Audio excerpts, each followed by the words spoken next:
नमस्कार दोस्तों, शुरू करते हैं अपना आज एवरेज का हम टाइप 5। काफ़ी दिनों बाद मुलाकात हो रही है। अच्छा है आपकी दिवाली वगैरह बढ़िया बनी होगी।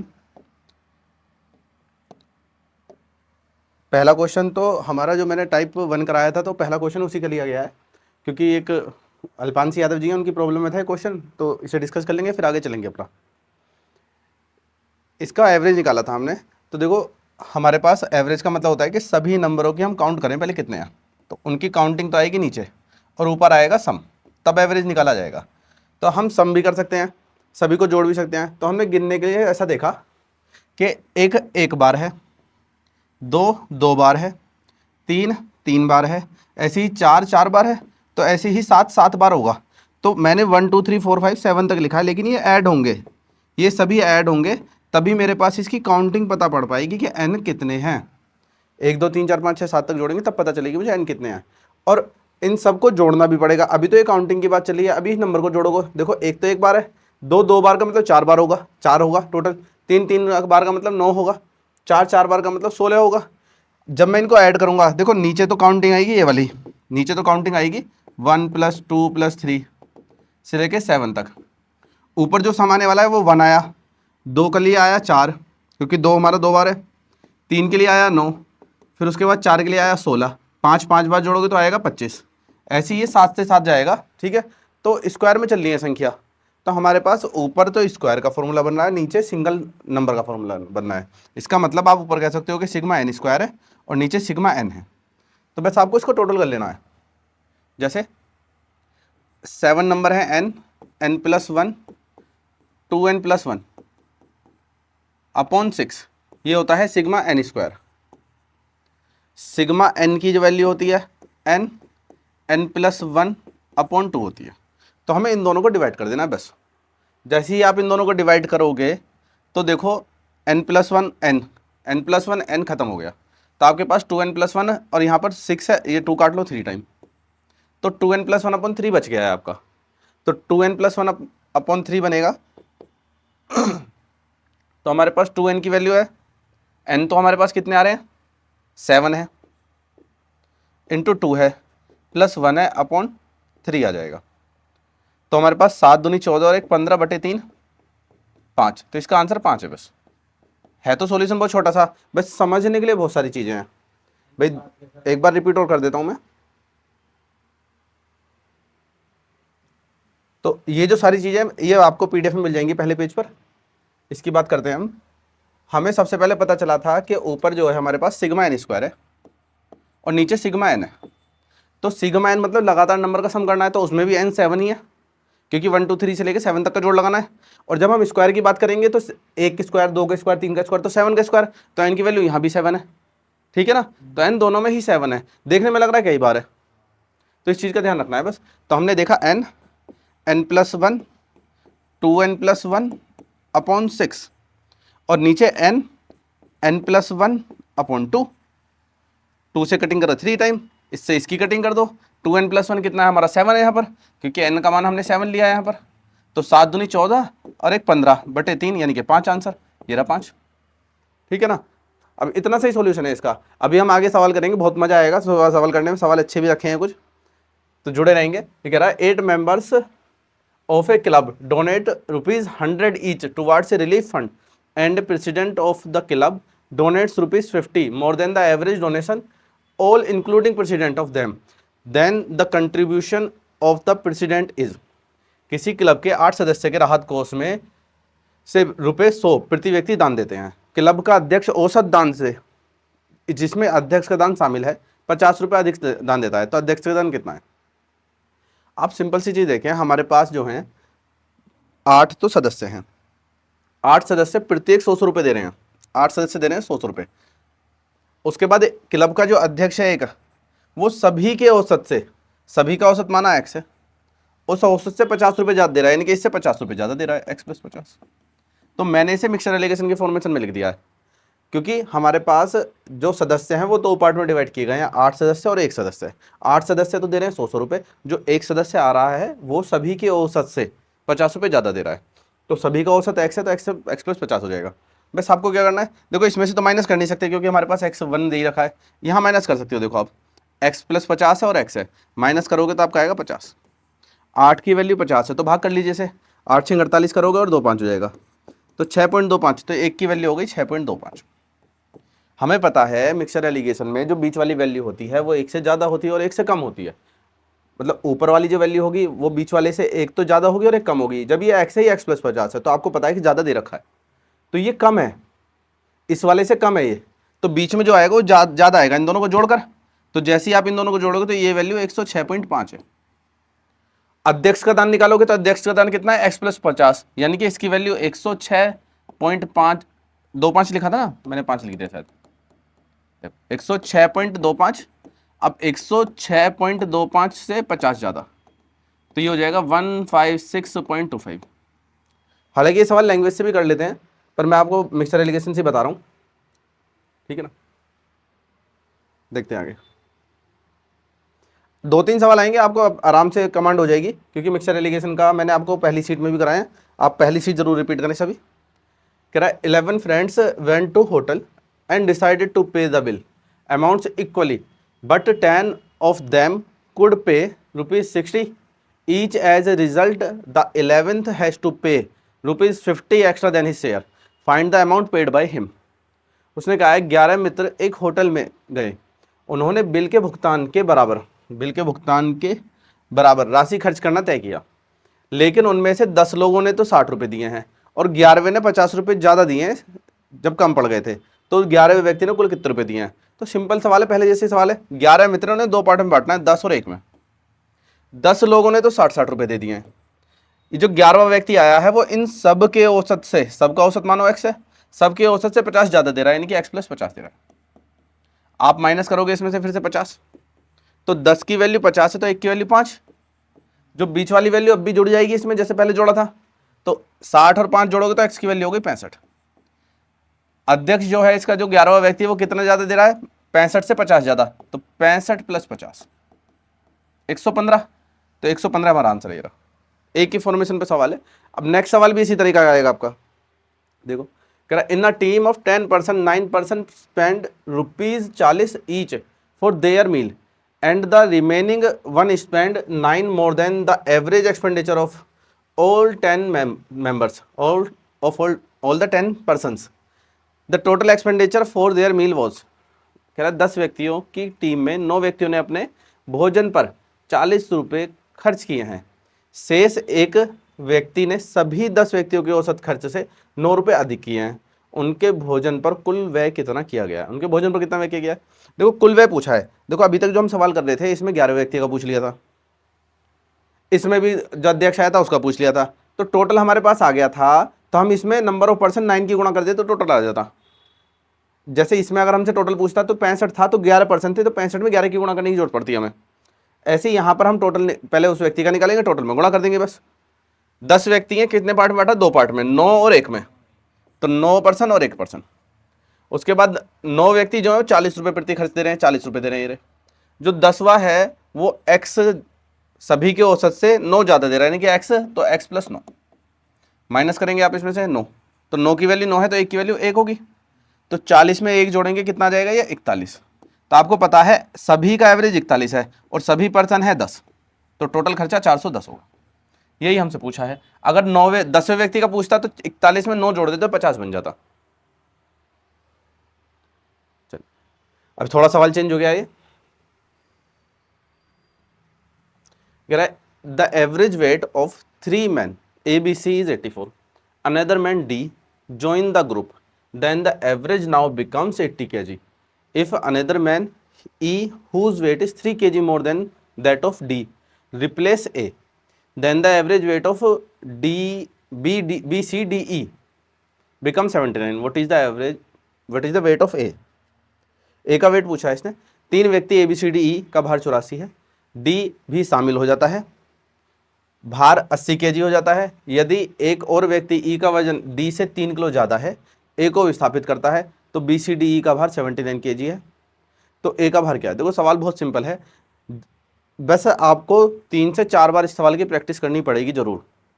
क्यों कह रहा हूँ प्रैक्टिस करने के लिए, आप एक बार भी प्रैक्टिस मत करिए, डायरेक्ट क्वेश्चन बनेंगे हो जाएगा, कोई दिक्कत नहीं है। प्रैक्टिस करने के लिए मैं ऐसे कह रहा हूँ क्योंकि हमें इसे भी ओरल करना है, हमें हर सवाल और करना, लिखना थोड़ी है। आप खुद देखें 84 से 80 हो रहा है, 4 कम हो रहा है, तो 4 या 12 में उसमें से घटा दिया, 16 इसमें से 68 आ जाएगा। 68 में 3 जोड़ूंगा तो 71 आ जाएगा वेट। ई का वेट 71 आ गया। जब मैं 80 वाली इक्वेशन और 79 वाली इक्वेशन घटाऊंगा तो 1 आएगा, 1 × 4। तो ए और ई का अंतर आएगा हमारे पास 4। ई की वैल्यू 71 है तो इसकी वैल्यू 75 आ जाएगी, सिंपल। अब ये चीज़ बिल्कुल समझ में नहीं आएगी जो प्रैक्टिस नहीं करेगा, जो मैंने बोला है। अब मैं इसे लिखकर बताऊंगा सारी चीज़ों को, फिर आप देखना 75 आता नहीं आता। इसने बोला है ए बी सी का औसत भार 84 है। तो पहले इक्वेशन देखो, मैं आपको सवाल के प्रारूप बता रहा हूँ क्या है। 2 पेज ले लेता हूँ। पहले यहाँ मैं सारी डिटेल लिख रहा हूँ आपको सवाल की क्या क्या है, उसके बाद सवाल अगले पेज पे करेंगे। ए बी सी का जो एवरेज है वो हमारे पास 84 है। तो ये 3% है, तो इसमें 3 की मल्टीप्लाई होनी ही होनी है। आगे डी का एवरेज वेट भी शामिल कर लें अगर हम, तो ए बी सी और डी, तो इसका वेट और शामिल कर लें तो हमारे पास 80 एवरेज हो जाता है, लेकिन इसमें मुझे 4 की गुणा करनी पड़ेगी। उसके बाद उसने बोला है अगर ई का वजन डी से 3 किलो ज़्यादा है, ई का वजन जो है वो डी + 3 है, ये इक्वेशन और दे दी उसने। उसके बाद उसने हमसे कहा है कि अगर डी से 3 किलो ज़्यादा है और ए को विस्थापित करके बी सी डी का औसत भार, देखो ए को हटा दिया, ई शामिल कर दिया है, तो बी सी डी और ई का एवरेज वेट 79 है। इसमें भी 4 की मल्टीप्लाई होनी है। ये इक्वेशन हमें दी है, उसने हमसे इनमें ए का वेट पूछा है। तो इस पेज पे हम सोल्व नहीं करेंगे, अगले पेज पे करेंगे सोल्व। आप देखें कि देखो ए बी सी का 84 है, मुझे बी सी डी का निकालना, तो दोनों को माइनस करूंगा, डी आ जाएगा। डी आने के बाद मैं डी में 3 जोड़ूंगा, ई आ जाएगा। ई आ गया हमारे पास। अब इन दोनों इक्वेशन को फोकस करेंगे। देखो इन दोनों इक्वेशन को अगर मैं माइनस करूंगा तो बी से बी, सी से सी, डी से डी कैंसिल है, 4 दोनों में कॉमन है तो कॉमन ही रहेगा, तो सीधे ए और ई का डिफरेंस आ जाएगा। ए और ई का डिफरेंस आने के बाद मेरे पास ई यहाँ आ गया था, डी अब ए अब आ जाएगा। तो इक्वेशन ही सोल्व करनी है, तो मैं इन दोनों इक्वेशन को सोल्व करता हूँ पहले, ठीक है ना। मुझे टोटल 4 व्यक्ति हैं जिनको उसने 2 पार्ट में बांटा है, 3 और 1 में। शुरू में 3% कितने 3% है, कौन कौन से, ए बी सी, और ये 1% कौन सा आ गया, डी। 3% का एवरेज वेट 84 है, इन दोनों को मिलाने के बाद एवरेज 80 हो गया। क्लियर। यहां भी मिक्सर एलिगेशन लगा दिया मैंने। माइनस करोगे 4, एक की वैल्यू 4 है तो 3 की वैल्यू 12, 12 माइनस करोगे क्योंकि 80 से ज्यादा हमें दिया हुआ है, तो 80 से कम ही होगा, माइनस करेंगे 68, तो मेरे पास डी का वेट आ गया। ये जो थे मेरे पास ए बी सी थे और ये डी था। अब डी का वेट आ गया, तो डी के वेट में अगर मैं 3 जोड़ दूं तो ई का वेट आएगा 71, तो मेरे पास ई का वेट भी आ चुका है 71, ठीक है 71। अब आते हैं हम जो इक्वेशन आगे बताई थी, कौन सी equation, A B C D की इक्वेशन दे रखी थी, ए बी सी और डी की, वो दे रखी थी मुझे 80 × 4।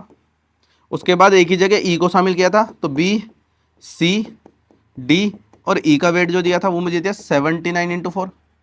अब जैसे ही आप इन दोनों इक्वेशन को घटाएंगे, अब घटाने पर आप देखिए बी से बी कट गया, सी से सी कट गया, डी से डी कट गया, ए माइनस ई तो आया हमारे पास। जब कॉमन आएगा इसमें 4 कॉमन है तो 1 × 4 बचेगा, यानी कि 4। अब ई की वैल्यू 71 आप निकाल चुके हैं, तो ए की वैल्यू कितनी बची, 75 ही तो बचेगी। इतना सा सवाल था ये, और इस सवाल का आप ओरल कर सकते हो बड़े आराम से, ठीक है ना। तो सबसे पहला काम हमारा सवाल में यही होता है, परफॉर्मा। देखो बच्चे जो आते हैं ना, नए बच्चे हों पुराने बच्चे हों, वो पढ़ाई तो अच्छे से करते नहीं है, बस वो सोचते हैं मैं सवाल जल्दी से कर दूं, सवाल जल्दी से कर दूं। जब तक आप सवाल का परफॉर्मा ध्यान नहीं होगा तब तक आप सवाल कर ही नहीं सकते। स्पीड तभी आएगी जब आप हर तरह के सवाल को देख पाएंगे और उसका परफॉर्मा दिमाग में सेट होगा। तो पहले कोशिश करें स्लो प्रोसेस में कि सवाल का परफॉर्मा दिमाग में सेट करें।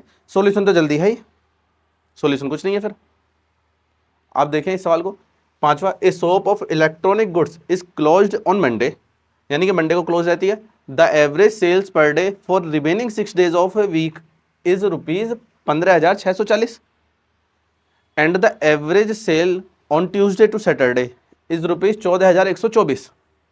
The sale on Sunday is, बिजली का सामान बेचने वाली एक दुकान सोमवार को बंद रहती है। सप्ताह में बचे हुए दिनों की औसत बिक्री 15,640 होती है और मंगलवार से शनिवार तक औसत बिक्री 14,12,4 है, 14,124 है।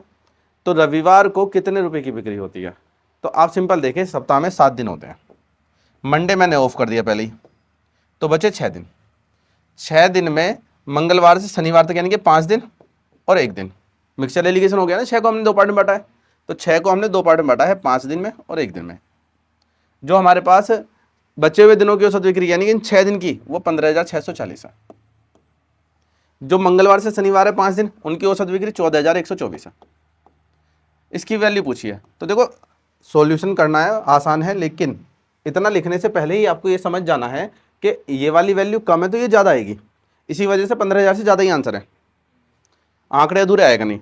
अब आप देखो माइनस करेंगे इसमें से 640 में माइनस करो 16 और 516, तो 516 तो सीधे सीधे बच गया आपका, और यहाँ पर एक और आ गया 15 16, 15 16 की गुणा करोगे 5 में तो 15 पंजे 75 80, 7580।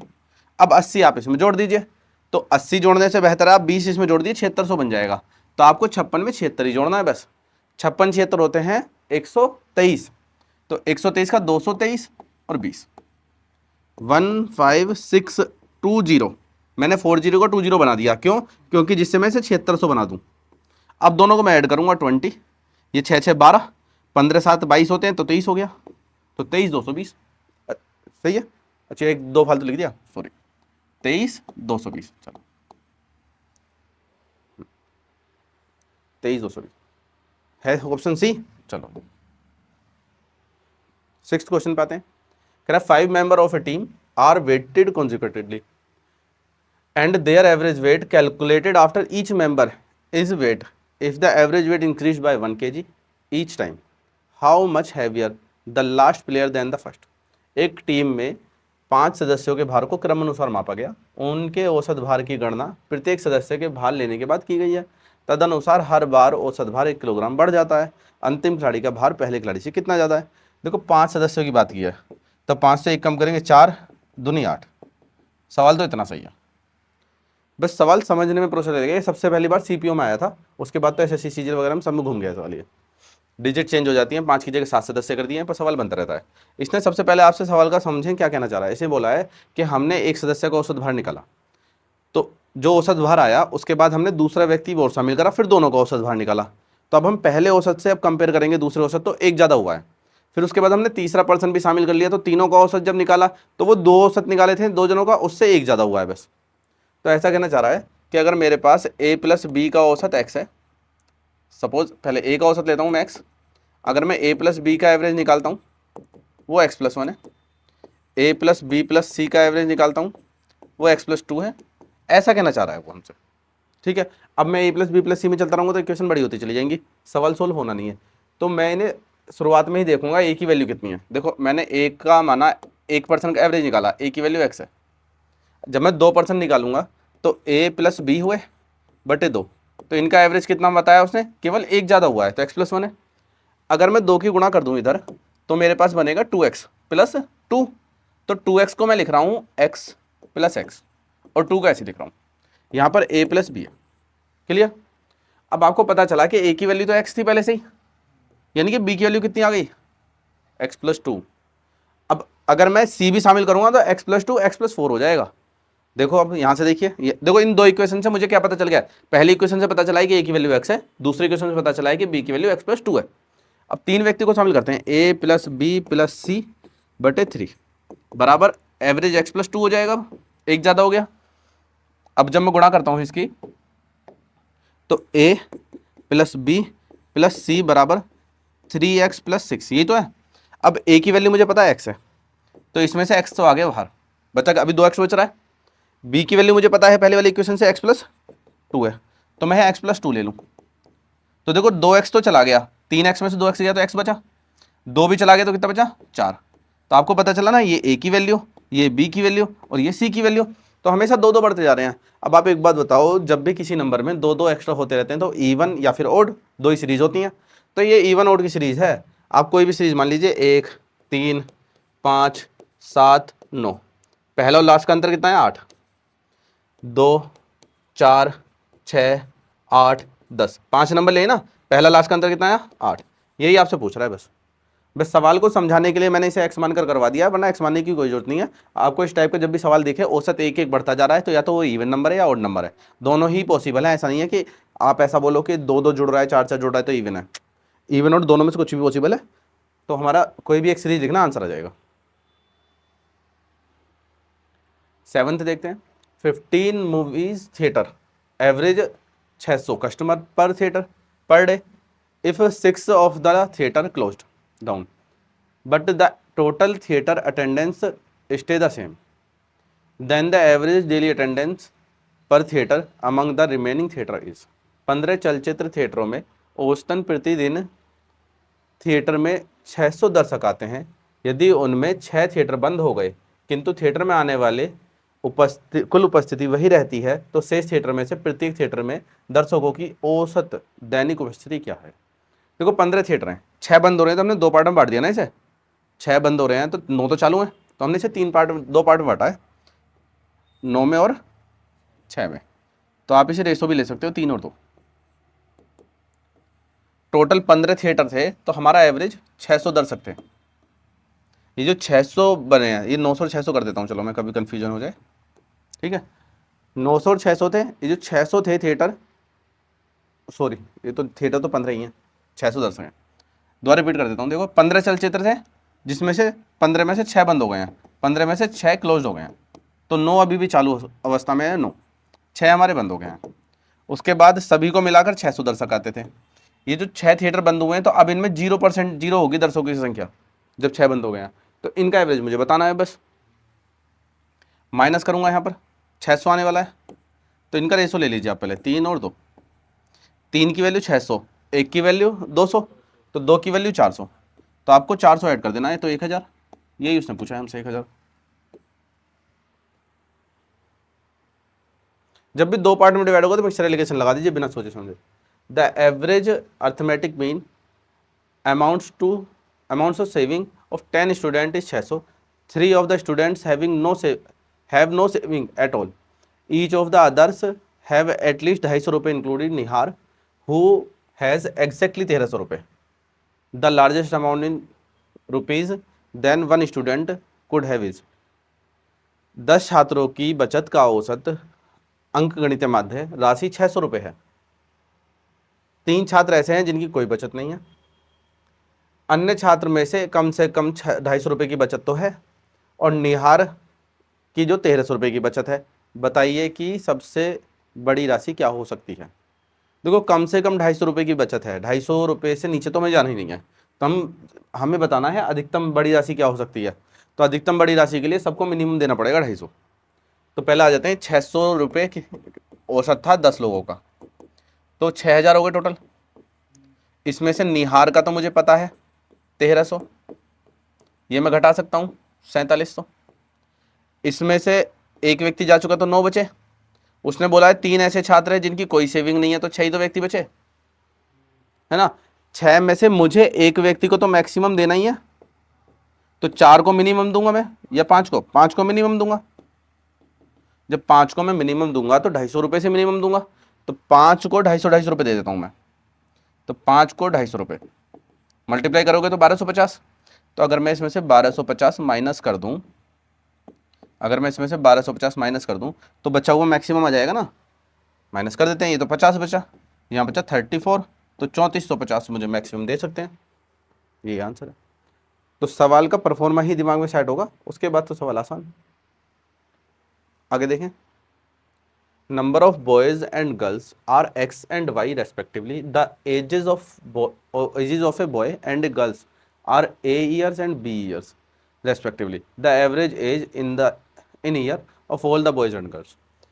लड़कों की संख्या जो है एक्स और वाई की है, लड़के लड़कियों की संख्या, लड़का और लड़की की आयु जो है ए और बी वर्ष है, तो सभी की औसत आयु कितनी है। ठीक है जी। देखो एवरेज पूछा है, एवरेज के लिए नीचे तो आना है हमारा नंबर्स, तो संख्या हमारे पास एक्स प्लस वाई है, तो एक्स प्लस वाई आ जाएगा। ठीक है, तो ये हमारा आंसर होना चाहिए, ये तो होगा नहीं। ठीक है, और इनका जो आयु है, लड़का और लड़की की जो आयु है क्रमशः, एक लड़का एक लड़की, यानी कि एवरेज दे रखा है ए और बी। देखो लड़कों का एवरेज ए है, नंबर है एक्स, लड़कियों का एवरेज बी है और नंबर है वाई, तो इनका टोटल हो गया ऊपर a x plus b y upon में एक्स प्लस वाई। यही हमसे पूछा है उसने, होगा हमारा आंसर कोई सा इसमें, A X B Y C. देखते हैं if the average of X number is Y square and that of Y number is X square, then the average of X plus Y number is. यदि x संख्याओं का औसत y square है और y संख्याओं का औसत x स्क्वायर है, x प्लस वाई संख्याओं का औसत क्या होगा? तो x प्लस वाई संख्याओं का औसत पूछा है। देखो x संख्याओं का औसत y स्क्वायर है तो टोटल योग कितना होगा? x वाई स्क्वायर मल्टीप्लाई हो जाएगी। y संख्याओं का औसत x स्क्वायर है तो y इंटू एक्स स्क्वायर, ये y संख्याओं का टोटल हो जाएगा। एवरेज में नंबर की मल्टीप्लाई की हमने बस, और इन दोनों का एवरेज निकालना है तो बटे में हमारे पास आ जाएगा x प्लस वाई, क्योंकि उनका ही औसत उसने हमसे पूछा है। तो जब हम इन्हें जोड़ेंगे तो ऊपर एक्स वाई कॉमन, यहां बचा y, यहां बचा x, नीचे x प्लस वाई, ये कट गया हमारा पूरा पूरा, तो एक्स वाई हमारा आंसर है, यही आंसर है हमारा।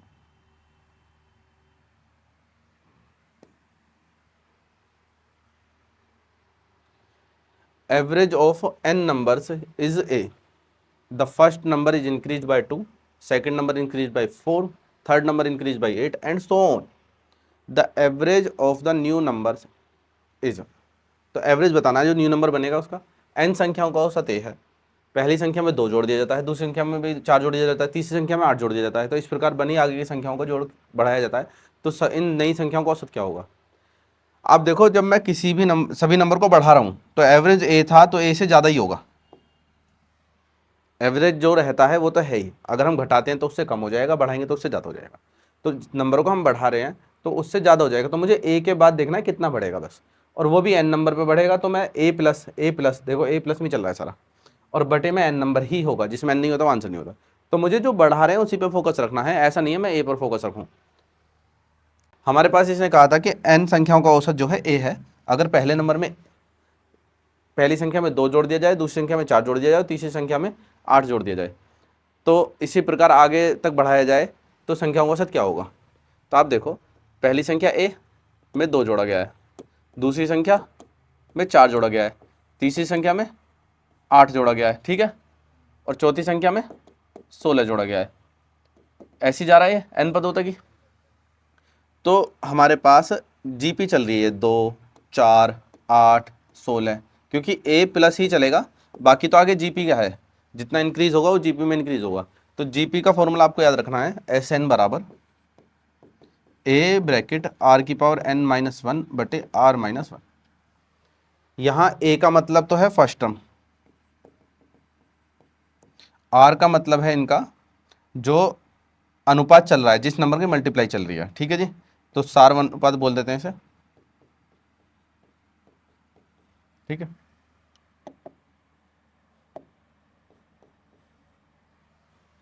तो 2 की पावर चल रही है तो r जो है वो 2 है, तो a की वैल्यू भी 2 हो गई, r की पावर n, r भी हमारे पास 2 ही है, -1 अपॉन में क्या होगा r-1 यानी कि 2-1। तो ये तो है सम का फॉर्मूला, मुझे बताना है एवरेज। एवरेज निकालने के लिए मुझे n से डिवाइड करना पड़ेगा। तो आप देखो 2-1 तो हो गया 1, तो आपके पास एवरेज आ गया a प्लस 2 ब्रैकेट 2 की पावर n-1 अपॉन n, यही हमारा एवरेज है। देखो कौन सा नंबर आ रहा है,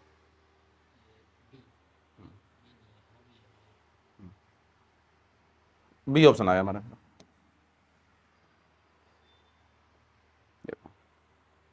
In a class, average height of all students is a centimeter.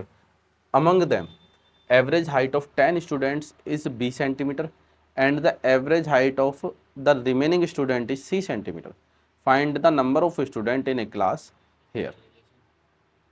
A is greater than c, b is less than c.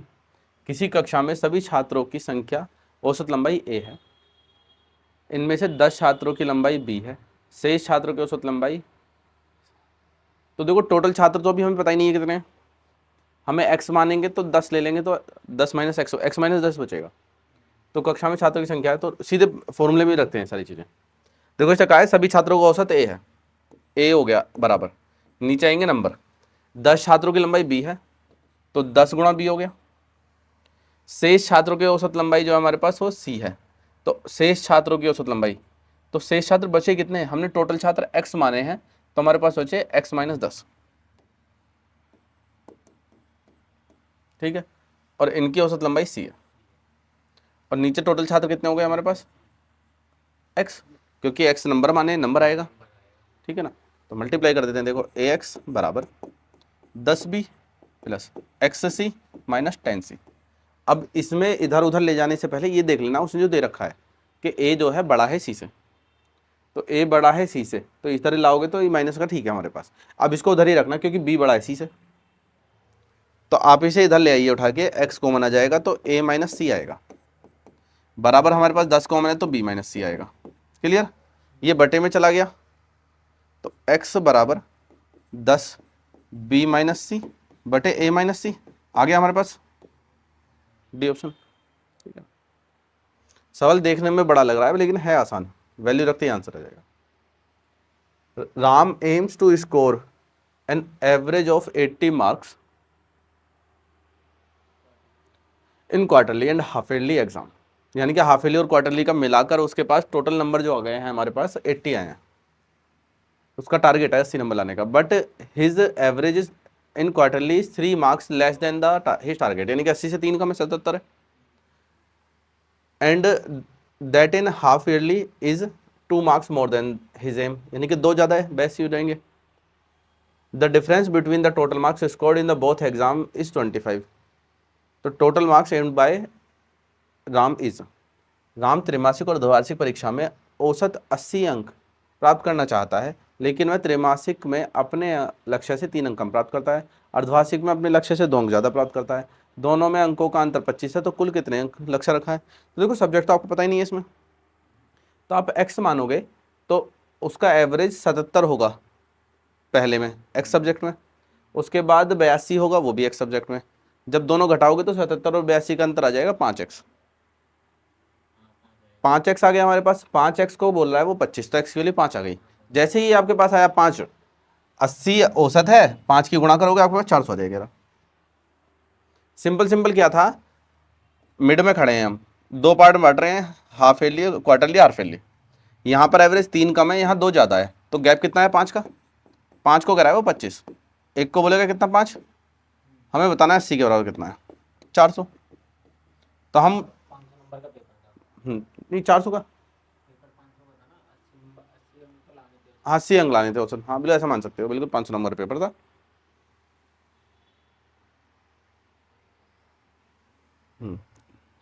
लेकिन 80% नहीं है ना ये,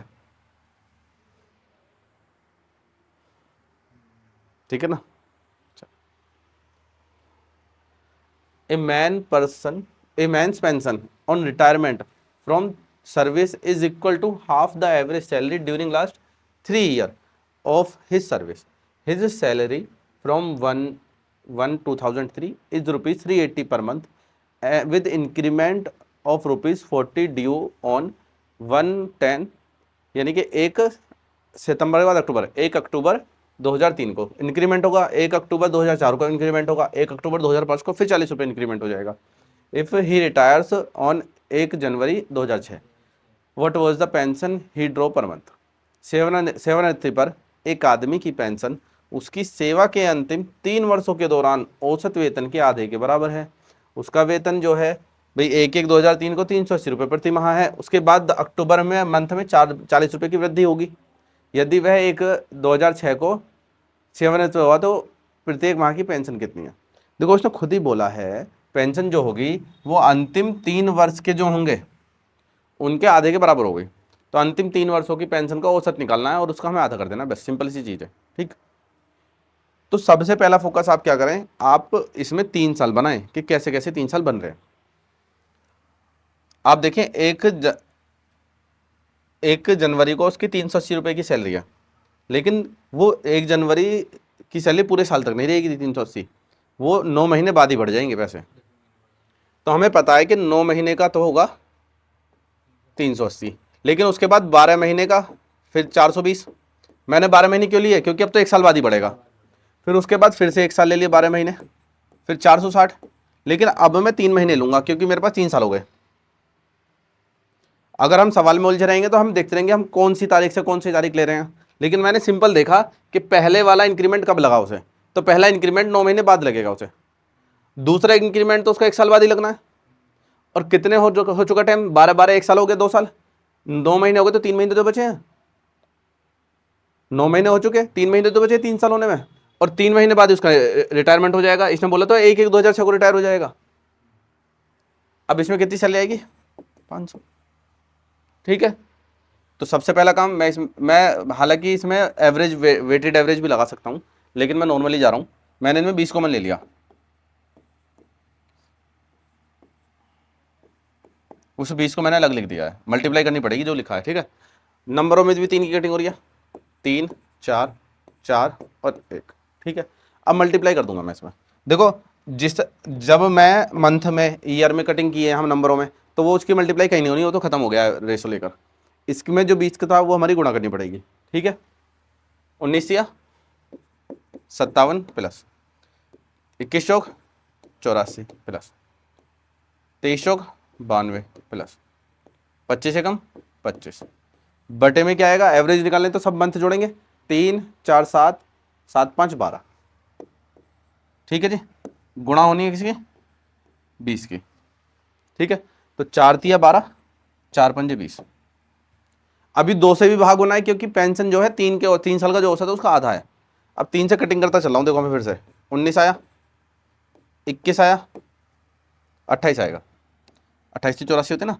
3 से यहां नहीं कटिंग हो रही देखो, लेकिन मैंने क्या करा है 93 लिया, यहां पर 24 बच गया, वहां 93 लेते ही यहां बना 31, 24 हुआ 8 बार। ठीक है ना, अब सबको जोड़ूंगा, देखो मैं 19 और 31 50, 28 और 8 36 बटे चल रहा है मेरे पास कुछ नहीं है, और गुणा किसकी चल रही है, 5 की। तो देखो 86 पंजे 430, तो एवरेज तो आया है 430, और जो पेंशन होगी उसका आधा 215। इस सवाल में बच्चे कैलकुलेशन में ही उलझे रहते हैं। सबसे पहले आपको ध्यान रखना है कि मंथ को आप तरीके से लिखें जिससे आपको 3 साल जल्दी से जल्दी पता चल जाए। जैसे ही आपको 3 साल पता चले, सवाल में कुछ बचा ही नहीं। 3 साल की ही कंफ्यूजन होगी इसमें सबसे ज्यादा। लास्ट का तीसरा ही नहीं बन पाएगा। देखो कह रहा है इन एन अकाउंट, चलो, in an account grove x plus 2 trees yield 60 nuts per year, per tree x tree yield 120 nuts per year per tree, and x minus 2 tree हैं yield 180 nuts per year per tree. यानी कि ये जो हमें 60 दिया, 120 दिया है और 180 दिया है, एवरेज दे रखा है। इफ द एवरेज यील्ड पर year per tree B 100 find x. एक उद्यान में एक्स प्लस 2 पेड़ों में से प्रत्येक पेड़ में 60 सुपारी की पैदावार होती है। एक्स पेड़ों में प्रत्येक वर्ष में 120 सुपारियों की पैदावार होती है। एक्स माइनस 2 पेड़ों में प्रत्येक वर्ष पेड़ से 180 सुपारियों की पैदावार होती है। यदि प्रत्येक पेड़ से प्रत्येक वर्ष 100 सुपारियों की पैदावार होती है, तो एक्स का मान ज्ञात कीजिए। ठीक है, जो सिंपल क्वेश्चन है, पहले मैं डिटेल लिख देता हूँ क्या क्या कहा है उसने सवाल में। उसने बोला है एक्स प्लस 2 पेड़ है, एक्स पेड़ है, एक्स माइनस 2 पेड़ है। ठीक है, यहां पर हमारे पास 60 हो रहा है एवरेज, यहां हमारे पास 120 हो रहा है, यहां हमारे पास 180 हो रहा है, लेकिन एवरेज जो आ रहा है वो टोटल 100 आ रहा है। ठीक है, देखो सभी का जो एवरेज है वो 100 है। हमारे पास एवरेज का मतलब होता है कि हमने सभी को बराबर कर दिया, तो इसका मतलब 100 होंगे तीनों। तो तीनों 100 देखने में हमें साफ पता चला, तीनों 100 है ही नहीं, एक कम है और एक ज्यादा है कुछ। तो जो कम होते हैं वो कम क्या करते हैं, वो जो ज्यादा है उनसे अपना हिस्सा ले लेते हैं बराबर होने के लिए एवरेज में। तो बराबर होने के लिए आप खुद देखें कि इसमें कितने की जरूरत चाहिए 100 बनने के लिए, 40। कितने पेड़ों में, एक्स प्लस 2 पेड़ों में, तो एक्स प्लस 2 पेड़ों में 40 की जरूरत पड़ेगी, तो 40 एक्स प्लस 80 की जरूरत है ना। तो कम तो केवल यही है, ये जो कम है ये इन दोनों से पूर्ति करेंगे अपनी। तो यानी कि जो कमी है वो इन दोनों की अधिकता के बराबर होगी। ये जो कम है इन दोनों की अधिकता के बराबर होगी। तो ये कितना ज्यादा है, 20, 20 है एक्स पर, तो ये तो बराबर आएगा 20 एक्स। ये कितना ज्यादा है, 80, तो 80 एक्स माइनस 160। तो ये अधिकता है और ये कम है, दोनों बराबर। बस सवाल हमारा खत्म हो गया, बचा ही नहीं कुछ अब तो। आप देखें, ये तो हो गया 100x, ये 40x, तो 60x बचा। ठीक है, 160 और 80 जुड़ जाएंगे 240, तो x बराबर कितना आ गया, 4।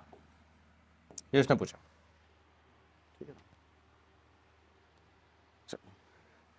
There are 3 natural numbers, if average of two numbers is added with third numbers, then 24, 20, 18 will be obtained. Find all three natural numbers. किन्हीं तीन प्राकृतिक संख्याओं में से प्रत्येक किन्हीं दो संख्याओं में के औसत में तीसरी संख्या जोड़ी जाए तो क्रम से 24, 20, 18 प्राप्त होगा। तीन प्राकृतिक संख्याएं ज्ञात कीजिए तीनों। देखो सवाल आसान है, आप ऑप्शन से भी लेके कर सकते हो क्योंकि तीनों संख्या दे रखी हैं, पर मैं आपको इसे बेसिक से समझाऊंगा और बेसिक से समझाने के बाद कुछ चीज़ें रटवाऊंगा। अगर आपने वो चीज़ रट ली तो बहुत ही काम आने वाली है आपके। तीन संख्या है, हमने माना ए बी सी, ठीक है जी। तीन संख्या ए बी सी मानी, हमने किन्हीं दो संख्याओं का एवरेज लिया है तो ए प्लस बी बटे 2, तीसरी संख्या उसमें ऐड कर दी तो मेरे पास आया पहले 24। अगर मैं लेता संख्या बी प्लस सी अपॉन में 2 और जो संख्या बची है ए उसे ऐड करता तो मेरे पास आता 20। अगर मैं सी प्लस ए लेता हूं बटे में 2 प्लस बी कर देता हूं तो एवरेज आ रहा है मेरे पास 18। इक्वेशन ये बोली है, देखो उसने क्या बोला है, किन्हीं दो संख्याओं में औसत में, किन्हीं दो संख्याओं के औसत में तीसरी संख्या जोड़नी है, किन्हीं दो संख्याओं के औसत में तीसरी संख्या जोड़नी है, किन्हीं दो संख्याओं के औसत में तीसरी संख्या जोड़नी है, तो 24, 20, 18 आएगा। तो मैं क्या करूंगा, इस इक्वेशन को सोल्व करूंगा पहले। तो यहां तो बनेगा ए प्लस बी, यहां होगा ए प्लस बी प्लस 2c बराबर 48, ठीक है। तो 24 इंटू 2 कर देता हूं, चलो यहां पर मैं करूंगा तो मेरे पास b plus C plus 2a बराबर 20 इंटू 2।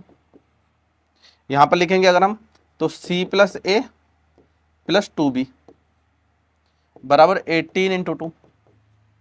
क्लियर। तो आपको सीधे सीधे सवाल में देख के पता चल रहा है कि हमने तीन संख्या थी तो हमने दो पार्ट और एक पार्ट में तोड़ा है। भाई तीन संख्याओं में से दो पार्ट, दो संख्या ले रहे हैं और अलग एक संख्या ले रहे हैं। अगर ये चार संख्या होती तो हमसे सवाल में ऐसा बोलता कि तीन संख्या ली है एक संख्या छोड़ दी, फिर तीन संख्या ली फिर एक संख्या छोड़ दी। तो जब हम दो संख्या ले रहे हैं तो दो से मल्टीप्लाई हो रही है, तो जब आप तीनों को जोड़ोगे देखो सी दो बार है, एक बार है और एक बार है, तो सी बना 4 बार। ए हमारे पास एक बार, ए एक बार और 2 बार, तो ए भी 4 बार बन गया। ऐसे ही हमारे पास बी भी 4 बार बन गया। तो सभी नंबर 4-4 बार बन गए हैं। तो आप देखो 4 ए बी और सी बराबर 24 प्लस 20 प्लस 18, 2 कॉमन है। ये 2 की गुणा क्यों आ रही है यहाँ पर, क्योंकि दो ही नंबर थे, दो ही नंबर थे, वरना 3 की गुणा आती अगर 3 नंबर होते, 4 की गुणा होती 4 नंबर होते। इस चीज पे फोकस रखना, बस इसी से ही हमारा शॉर्टकट बन जाएगा। देखो यानी कि मुझे क्या करना था, सिंपल इन तीनों को जोड़ के आधा करना था। तीनों को जोड़ के आधा कर लेंगे। देखो 24 18 42, 42 20 62 का आधा 31, तो ये आ गया 31। अभी सवाल चल ही रहा है, देखो अब भी मेरे पास a प्लस बी प्लस सी आ चुका है 31, ठीक है। a प्लस बी प्लस सी 31 आया। a प्लस बी प्लस सी 31 आने से क्या हुआ है, अभी देखो, अभी मैं इसे दोबारा समझाऊंगा, छोटा सा ही सॉल्यूशन लिखूंगा, वैसे जो चीज़ लिख रहा हूँ ना अभी वही चीज़ लिखूंगा, और इसके बाद अगला सवाल भी कराऊंगा। उस सवाल को अगर जिसने ये चीज़ नहीं समझी अच्छे से, जो भी कराई है, 2-3 बार वीडियो देखनी पड़ेगी, नहीं समझी तो वो अगला सवाल गोल हो जाएगा दिमाग पे से, क्योंकि मैं लिखवाऊंगा नहीं। तो a प्लस बी प्लस सी बराबर 31 है। तो आप देखो ये इक्वेशन लो, तो a प्लस बी इसमें से घटा दूं, ये वाली इक्वेशन इसमें से माइनस करूंगा तो a भी कट जाएगा, c बचेगा सिंपल, 2c है ना, c है, हाँ। तो 48 में से 31 बताऊंगा तो c आ गया 71, c आ गया 17 है ना भाई। इसमें 48 में से घटाया मैंने इसे, तो 17 ही 1 की वैल्यू। अगर मैं इस इक्वेशन को सोल्व करूंगा तो 40 घटाऊंगा, बस 31 में से 40 घटाया तो 9 आएगी एक वैल्यू। यहां पर कितना आ रहा है 36, अगर मैं 36 घटाता हूं तो 5 आएगी एक वैल्यू। तो 17 9 5 है, क्रम आगे पीछे दे सकता है लेकिन 17 9 5 इसका आंसर आ जाएगा, ठीक है। देखो हमें क्या करना था, हमारे सवाल में थी ए बी सी, हमें कोई भी दो संख्या लेनी थी, उसके बाद एवरेज निकालना था। तो हमने क्या करा, 24 प्लस 20 प्लस 18 बटे 2 31। 31 के बाद मैंने इसका दुगना करा 48, दोनों का डिफरेंस ले लिया 17, फिर मैंने इसका दुगना करा, फिर इन दोनों का डिफरेंस ले लिया 9। अभी तो मजाक लग रहा है क्योंकि अभी हमने बेसिक कर लिया, अभी अगले सवाल में गोल होगी कहानी। देखो 18 का दुगना करा 36, फिर 31 में से माइनस करा 5, तो ये हो गई संख्या, दो संख्या एक संख्या। ठीक है, अब आते हैं नेक्स्ट सवाल पे। चार संख्याएं हैं, किन्हीं तीन संख्याओं का औसत चौथी संख्या में जोड़ा जाता है। तो हमारे पास दे रखा है, देखो क्या क्या दे रखा है, 29, 23, 21 और 17 बटे 2 करूंगा। देखो 29, 23, 52, 52 और ये 38 है ना, 52, 38, 90, 90 बटे 2 45। अब मुझे क्या करना है, देखो 29 थी 87 में से पहले 45 घटाऊंगा, 23 थी 69 में से फिर 45 घटाऊंगा, ये कहां से आया, वहां से। 21 थी 63 में से फिर 45 घटाऊंगा, 17 थी 51 में से फिर 45 घटाऊंगा। माइनस करते हैं, देखो बिल्कुल बेसिक की चीजें हैं, अगर आपने पहले इक्वेशन को ध्यान से समझ लिया तो समझ में आ जाएगा। माइनस करा जी, कितना आ रहा है,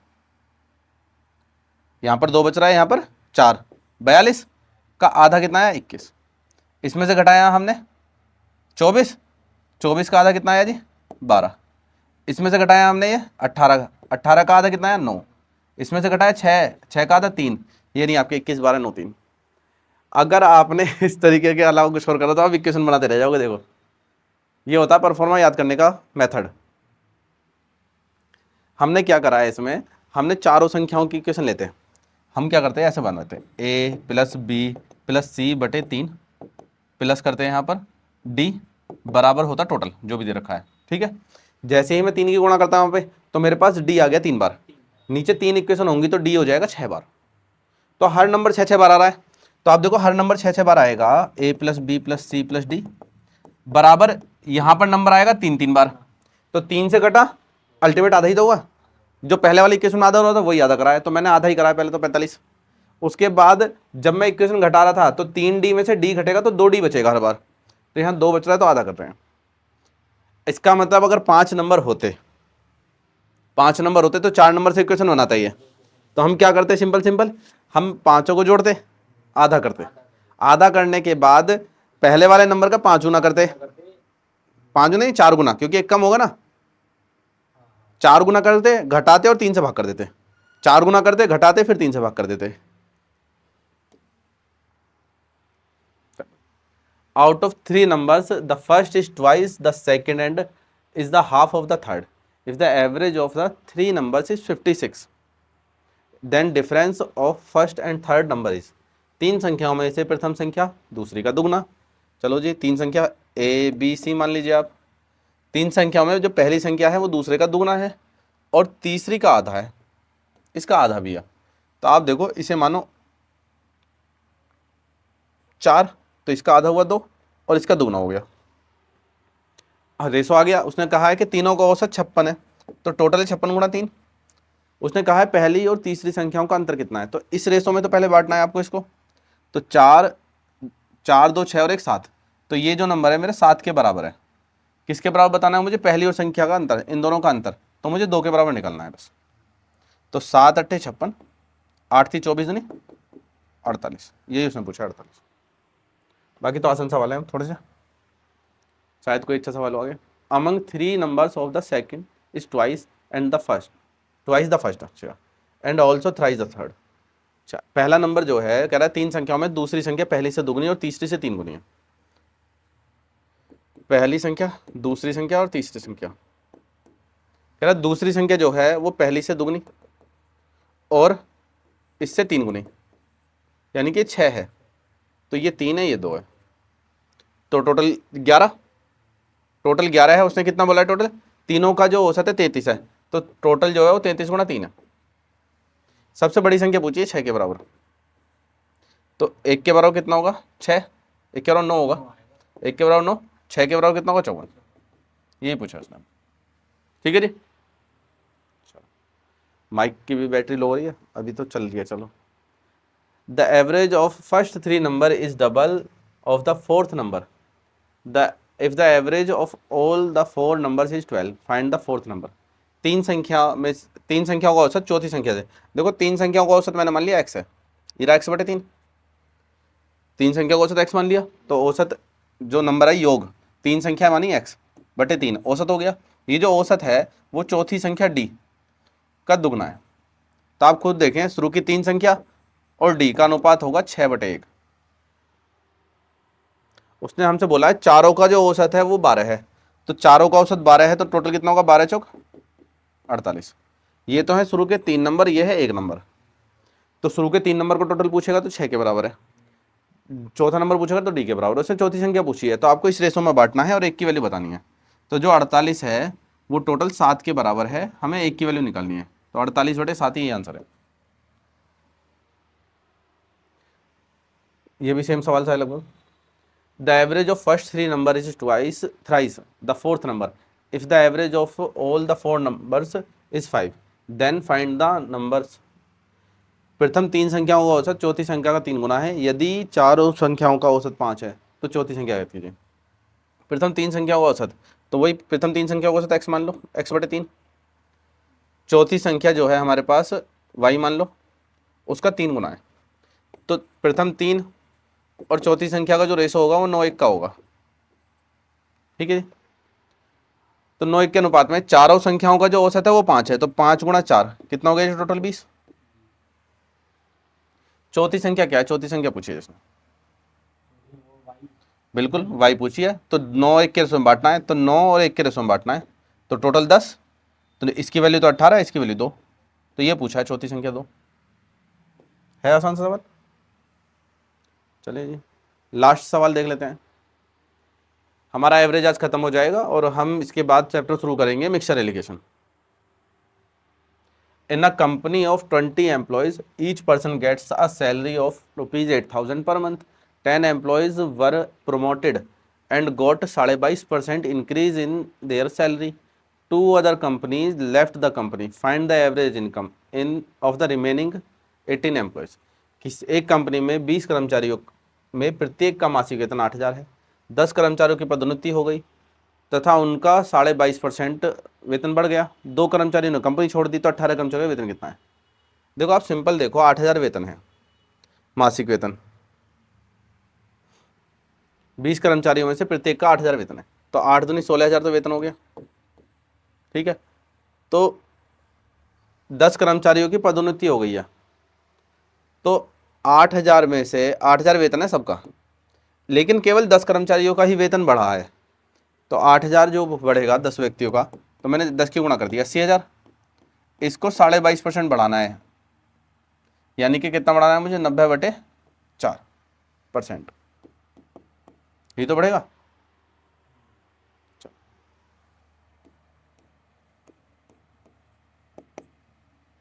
18,000 वेतन बढ़ गया। ठीक है, यानी कि पहले 80,000 वेतन था, अब 18,000 बढ़ के 98,000 हो गया। लेकिन अभी तक बात केवल 10 व्यक्तियों की चल रही है।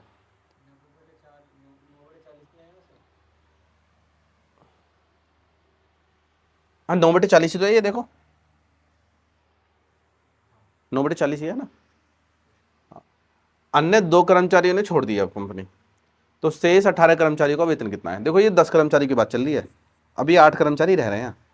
8 कर्मचारियों का वेतन 8,000 के हिसाब से देखेंगे, 8 व्यक्तियों का 8,000 से देखेंगे, तो टोटल 64,000 तो वेतन ये रहा। अब हुए हैं 18 वेतन ये, भाई पहले 10 थे, मैंने 8 ही ले लिए, जोड़ देते हैं ना, 162। 18 कर्मचारी हैं, 18 निम्मा 162, तो 9,000 एवरेज हो गया। ठीक है जी।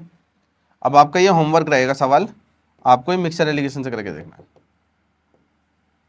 जो शुरुआत में कराया था, क्योंकि कर्मचारी तो हमारे पास 2 चले गए हैं, 2 पार्ट में बांटा गया है।